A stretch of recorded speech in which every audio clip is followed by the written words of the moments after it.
በጣም ቀላል ቆንጆ የአዋዜና የሰናፍጭ አዘገጃጀትን ዛሬ እናያለን። ከቁርጥ ከጥብስ ከተለያዩ ነገሮች ጋር ማባያ የሚሆነንን ቆንጆ በቀላሉ ልናዘጋጀው የምንችለውን ነው የምናዘጋጀው። ሰላም ውድ የማማ ቤተሰቦች እንዴት ናችሁ? ሁሉ መልካም።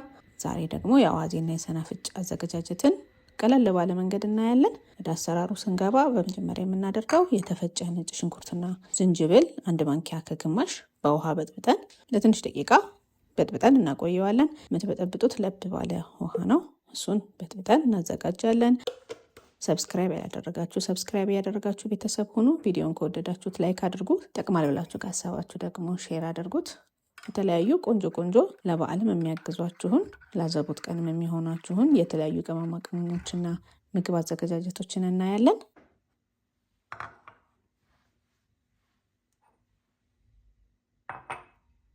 ወደ አሰራሩ ስንሄድ በርበሬ እናደርጋለን። 6 የሾርባ ማንኪያ በርበሬ ተጠቅሜያለሁ።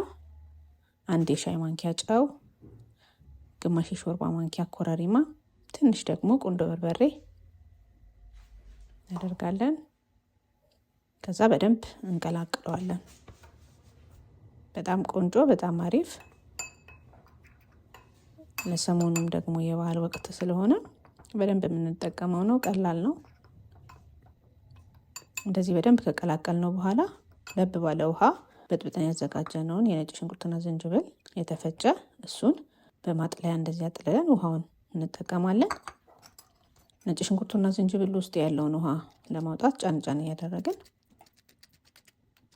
እንደዚህ በደንብ እናውጣዋለን።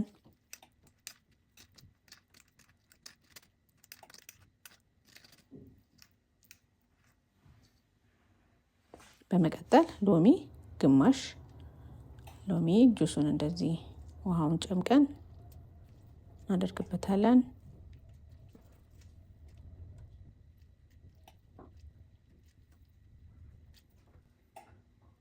በመቀጠል አችቶን ያረኩበት በክዳኑ 1 ይሄንን በደንብ እናሸዋለን። በተቻለ መጠን ሁሉም ጋር እንዲዳረስልን እንቀላቅለዋለን።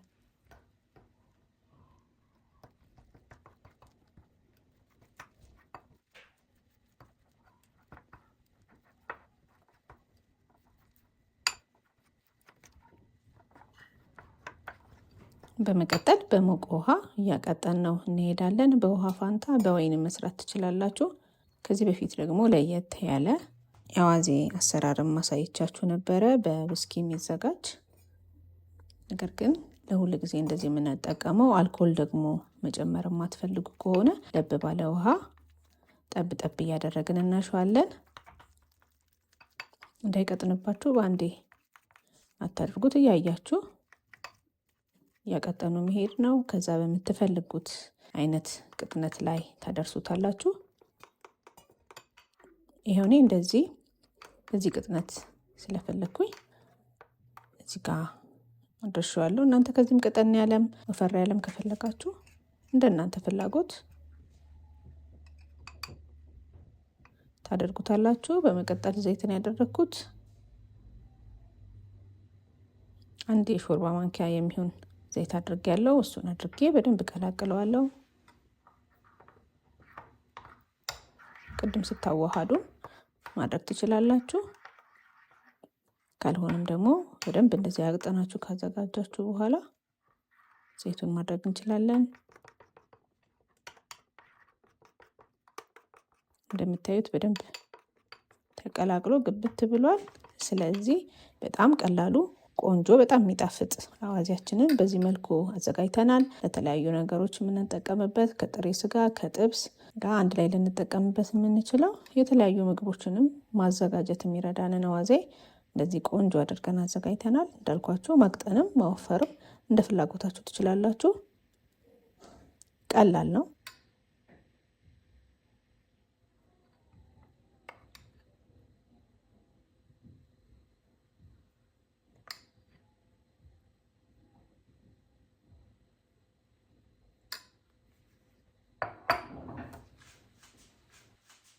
በመጨረሻ ሚጥሚጣ ትንሽ ሞቅ እንዴት ስለፈለኩኝ በሻይ ማንኪያ ትንሽዬ ሚጥሚጣ አድርጌበታለሁ።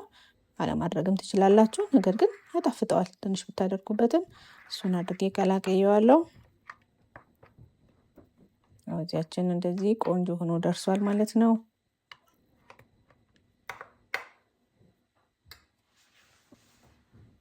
በእንቁላል መምቻም መምታት ትችላላችሁ፣ በማንኪያም መቀላቀል ትችላላችሁ፣ እናንተ እንደተመቻችሁ። በመቀጠል የምናደርገው ወደምናስቀምጥበት እቃ እናደርገዋለን። በጠርሙስ ቢሆን ጥሩ ነው። ብዙ ጊዜ ምግቦችንም የተለያዩ ነገሮችን ስታስቀምጡ ጠርሙስ ቢሆን መልካም ነው። ትንሽ ዘይት እናደርግና ጠርሙሱ ዙሪያውን እንዲዳረስልን እንደዚህ ዞር ዞር አድርጌ አደርገዋለሁ። ዘይት ረጅም ጊዜ እንዲቆይም ስለሚያግዘው ጠርሙሱ ላይ ማድረጋችን ጥሩ ነው። በመቀጠል አዋዜያችንን እናስገባለን።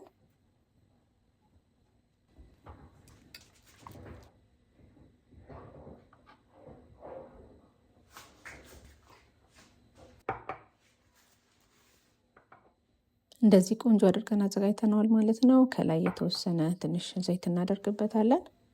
እንደዚህ በብርጭቋችን ያደረግነውን አዋዜያችንን ከላይ የተወሰነ ዘይት ፈሰስ እናደርግበታለን። እንደዚህ ቆንጆ አድርገን አዘጋጅተነዋል ማለት ነው። የተወሰነ ጊዜ ውጭም አድርገን መጠቀም እንችላለን። ረጅም ጊዜ እንዲቆይላችሁ ከፈለጋችሁ ፍሪጅ ውስጥ ማስቀመጥ ነው። እንደዚህ አድርገን ቆንጆ አድርገን አዘጋጅተናል። ወደ ሰናፍጩ አዘገጃጀት እንሄዳለን። ሰናፍጭም በተመሳሳይ የነጭ ሽንኩርትና ዝንጅብል የተፈጨ ውህድ 1 የሾርባ ማንኪያ እናደርግና በሞቀ ውሃ በደንብ አድርገን እንበጠብጠዋለን። ሌሎች ነገሮችን እስክናዘጋጅ ድረስ እሱ በደንብ የተብላላ ውስጡ ያለው እየወጣ ይጠብቀናል ማለት ነው።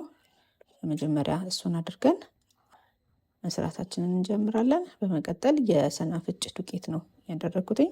6 የሾርባ ማንኪያ የሰናፍጭ ዱቄት አድርጌያለሁ። እናንተ የምታዘጋጁት ከፍም ዝቅም ማድረግ ትችላላችሁ እንደናንተ ፍላጎት። በመቀጠል ግማሽ የሾርባ ማንኪያ ኮረሪማ አድርጌበታለሁ። 1 የሻይ ማንኪያ ጨው፣ ለከለር ደግሞ እርድ እናደርግና እነዚህን በደንብ እንቀላቅላለን።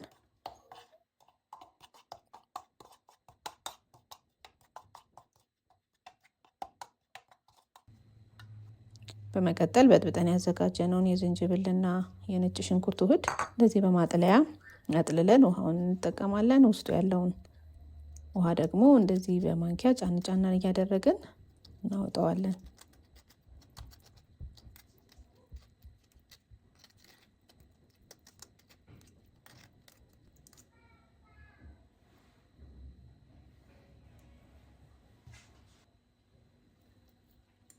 በመቀጠል ሎሚ ነው የምናደርገው። ግማሽ ሎሚ ጁሱን እንደዚህ በማጥለያ አድርገን እናደርግበታለን።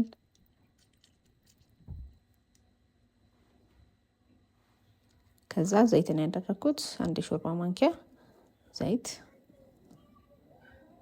ከዛ ይሄንን በደንብ እናዋህደዋለን፣ በደንብ እናሸዋለን። በተቻለ መጠን ሁሉም ጋር እንዲዳረስ አሸት አሸት አድርገን በደንብ እናዋህደዋለን።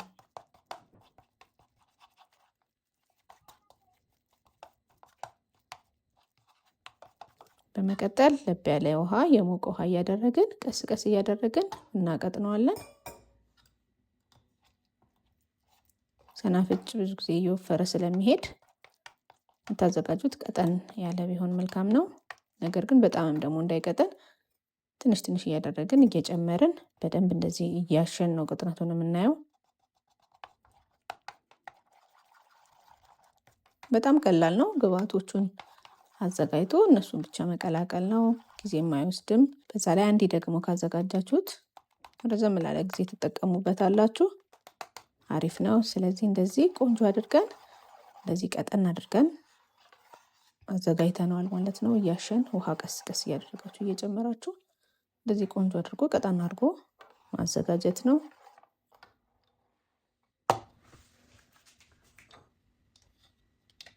ያው እንደምታዩት በዚህ ቅጥነት ነው ያደረኩት።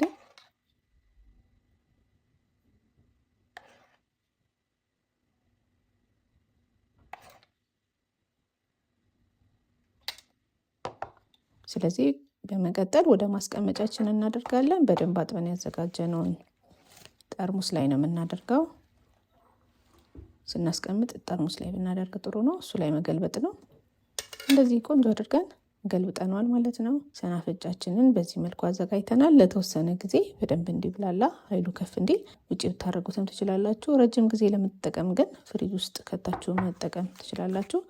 እንደዚህ የአዋዜና የሰናፍጭ አዘገጃጀታችን ይህንን ይመስላል። በጣም እንደወደዳችሁ ተስፋ አደርጋለሁ። እናንተ ያላችሁን ሀሳብ አስተያየት ኮሜንት ላይ ያስቀምጡልኝ። በቀጣይ በሌላ ቪዲዮ እንገናኛለን። ለሁላችሁም መልካም በዓል እመኛለሁ። ወዳችኋለሁ። ቻው ቻው።